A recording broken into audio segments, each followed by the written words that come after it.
Court today, seeking permission to travel abroad. For more on this, we are now joined by our correspondent Ashwin Mohan. Ashwin, you have more detail on what the High Court's response was to this request by Dalmia? That's right, Menaka. For starters, Sanjay Dalmia has in fact missed the last two dates. That's November 16th and November 19th. That is today.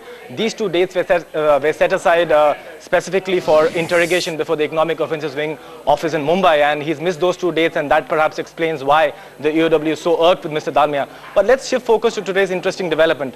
Remember, the investigation by the EOW in the Sanjay Dalmia and India Bulls case is still pending.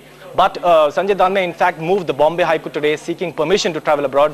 What we are given to understand is that Mr. Dalmia's passport is currently deposited at the Bombay High Court. What was the High Court's response? The High Court was very categorical in saying that unless the investigating agency, that's the EOW, gives a clean chit to Dalmia and informs the High Court that his presence is not required, his request for travelling abroad cannot be entertained.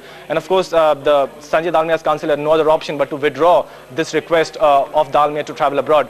Now, interestingly, the Bombay High Court also had strong objections to Dalmia's absence at the last two interrogation dates set by the EOW. In fact, the bench of Justice J.N. Patel and Justice Syed said that Dalmia does not enjoy this privilege. Of course, during courtroom proceedings today, there was also a lot of dilly-dallying as to what was the time schedule for Dalmia's interrogation. Dalmia's counsel, in fact, argued that the EOW had been calling him at 5 p.m. in the evening rather than 11 a.m. in the morning, as was earlier directed. But the Bombay High Court was in no mood to listen to Dalmia's counsel's arguments. It was in no mood to provide any relief, and it has in fact directed Sanjay Dalmia to appear at sharp 11 a.m. tomorrow at the EOW office in Mumbai. So we'll have to wait and watch whether the EOW office gets lucky third time around. Back to you. All right, Ashwin, many thanks for those details. The Security Appellate Tribunal pronounced former Tata